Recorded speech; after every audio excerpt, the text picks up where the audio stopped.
O tema do vídeo é economia, mas o tema específico, a playlist de hoje é microeconomia.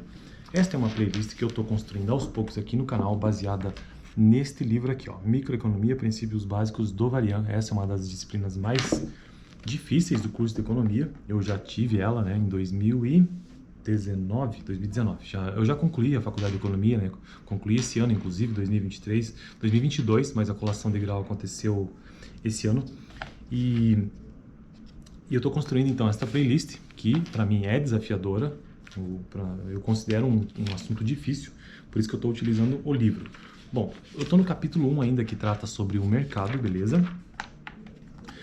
E já gravei um vídeo sobre a elaboração de um modelo, a questão dos dois princípios de microeconomia, otimização e equilíbrio, né? Otimização, as pessoas tentam escolher o melhor padrão de consumo ao seu alcance, isso é otimização.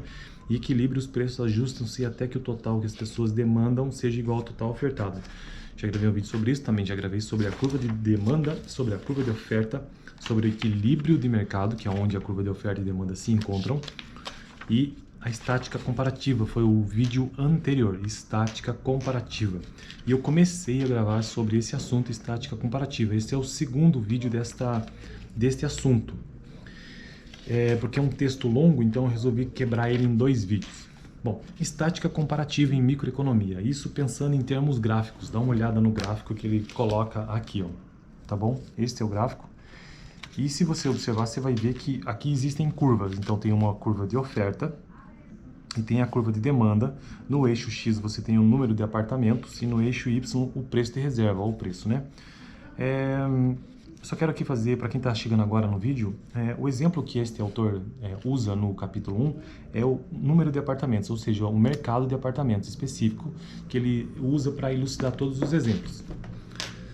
O mercado de apartamentos é uma cidade universitária e ele coloca ali como dois mercados, o círculo interno e o círculo externo. O círculo interno é mais próximo da universidade, os apartamentos mais próximos da universidade, e o círculo externo é aqueles mais distantes. E aqui nesse gráfico você pode observar que aqui já existe, né, a curva de oferta e a curva de demanda, como eu mostrei, e existe o deslocamento da curva de oferta, uma nova oferta, tá vendo? Mas também ocorre uma nova demanda. Então, quando ocorre esses deslocamentos, nesse gráfico aqui fica mais claro isso, ó, tá vendo?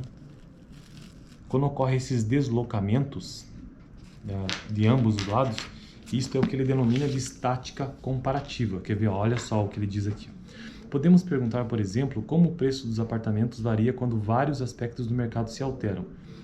Esse tipo de exercício é denominado estática comparativa, porque compara dois equilíbrios estáticos, sem se preocupar em saber como o mercado se move de um equilíbrio para o outro. Então, aqui ele coloca uma situação no capítulo, né, que impacta ali no preço, tanto na demanda como na oferta dos apartamentos. Então, quando ocorre essa mudança de equilíbrio, tá vendo? Mudou o equilíbrio aqui. O equilíbrio é quando ocorre o encontro entre oferta e demanda. Então, isso é uma estática comparativa. Beleza? Então, deixa eu continuar a leitura para ver o outro exemplo que ele traz sobre estática comparativa. Embora seja tão simples, o modelo proporciona um insight importante. Se queremos saber como a transformação da locação em venda, ou seja, aquelas pessoas, aqueles donos de apartamentos que colocam, foi o exemplo do vídeo anterior, que colocaram os apartamentos à locação, mas agora eles querem vender. Então é isso que ele está dizendo aqui, ó. Se queremos saber como a transformação da locação em venda afetará o mercado de apartamentos, devemos examinar o efeito não só sobre a oferta, ou seja, que agora a oferta de mercado de apartamentos para alocar, ela reduziu, correto? Porque agora tem apartamentos à venda. Mas não se deve pensar só em termos de oferta, tem que pensar que a demanda também, né? A demanda agora ela modifica, ela muda, porque não é uma demanda apenas interessada na locação, mas também na compra dos apartamentos. Então é isso que ele está dizendo aqui. Se queremos saber como a transformação da locação em venda afetará o mercado de apartamentos, devemos examinar o efeito não só sobre a oferta, mas também sobre a demanda por apartamentos. É por isso que ocorre essa estática comparativa neste exemplo específico. Não se deve pensar só em termos de impacto na oferta, mas em termos os mesmos impactos também ocorrem na demanda. Por isso que elas se deslocam igualmente. Examinemos outro exemplo de uma surpreendente análise de estática comparativa. O efeito de um imposto predial. Agora o efeito de um imposto predial. O exemplo anterior era quando acontecia do apartamento não estar mais disponível para locação, mas sim para venda, tá bom? Ou seja, ocorria uma mudança na oferta e na demanda. Aqui ele está dizendo o que acontece quando ocorre um efeito de um imposto predial.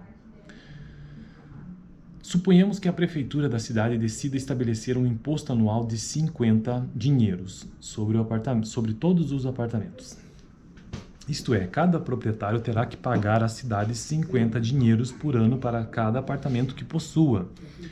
Que impacto isso terá sobre o preço dos apartamentos? E aqui eu aproveito para dizer uma coisa. A microeconomia, pelo menos nesse primeiro capítulo, o autor deixa muito claro que o objetivo dele é determinar o preço. O que determina o preço dos apartamentos? Nos exemplos, né? Ele coloca esses exemplos para poder facilitar o entendimento de microeconomia, né? Que impacto isso terá sobre o preço dos apartamentos? O que? O imposto predial de 50 dinheiros por ano. A maioria das pessoas pensará que ao menos parte do imposto será repassada aos locatários. Porém, surpreendentemente, não é assim. Quem são os locatários? As pessoas que locam, né? Na verdade, o preço de equilíbrio dos apartamentos ficará inalterado. Não haverá diferença no preço de equilíbrio. Estranho de pensar isso, né? Para comprovar isso, devemos perguntar o que acontecerá às curvas de demanda e oferta. A curva de oferta não se altera. Haverá exatamente o mesmo número de apartamentos após o imposto do que antes dele. Inclusive, é exatamente por isso que no curto prazo, a curva de oferta ela não é horizontal, ela é vertical. Olha só. Tá vendo aqui? No curto prazo. Porque existe um número limitado, determinado de algum bem. Então, por isso que ela é no curto prazo assim, vertical e não horizontalizada, né? No longo prazo, não. No longo prazo, a curva de oferta ela é crescente, desta maneira.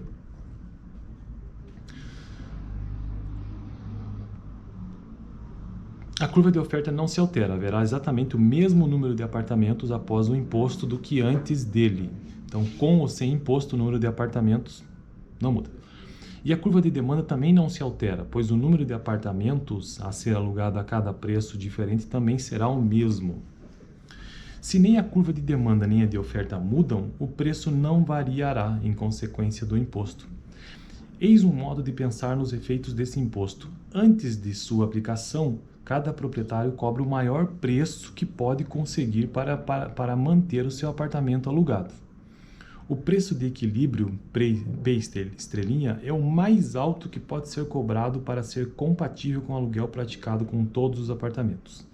Seria um preço maior, né? Esse preço aqui, ó. O preço maior.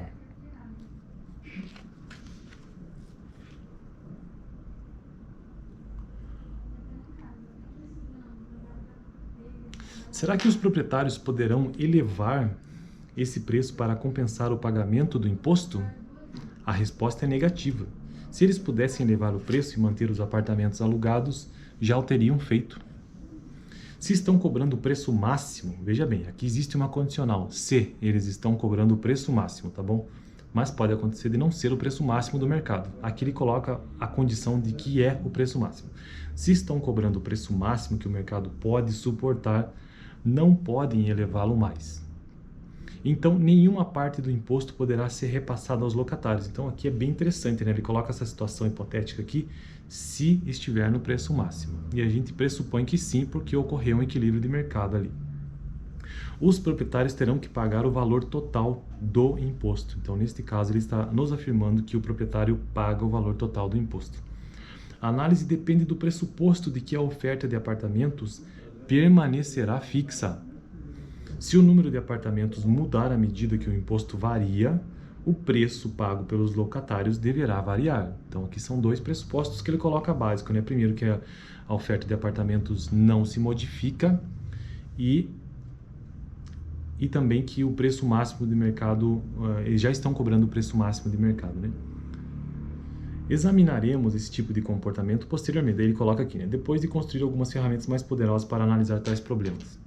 Eu quero só terminar o vídeo de hoje, que já acabou, essa é a ideia, né? Aqui ele trouxe um outro exemplo de imposto mostrando que não houve mudança, então só houve deslocamento das curvas de oferta e demanda, mas o preço de equilíbrio permanece o mesmo, não houve. o mercado continua em equilíbrio com a mesma quantidade e com o mesmo preço. E ele afirma aqui que o imposto, neste caso, quem está arcando com ele são os proprietários.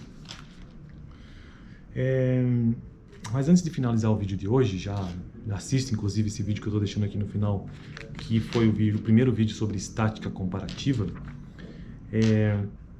É bom lembrar que economia trata com modelos econômicos, e modelos econômicos são simplificações da realidade, que os modelos eles vão se tornando mais complexos conforme as informações vão chegando e as teorias vão se acumulando. Mas os modelos econômicos têm esse princípio de simplificar a realidade. E aqui é uma simplificação da realidade, para você que estiver assistindo o vídeo.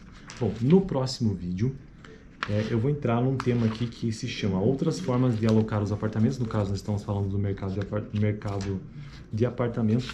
E ele coloca aqui 3 situações que eu vou gravar um vídeo específico para cada uma delas. O monopolista discriminador, o monopolista comum e o controle de aluguéis. E vamos ver o que é que ele tem para nos dizer sobre isso, né? Que são arranjos de mercado. Valeu, até o próximo vídeo, quarta-feira que vem, sobre microeconomia. Essa matéria que é tão difícil, né?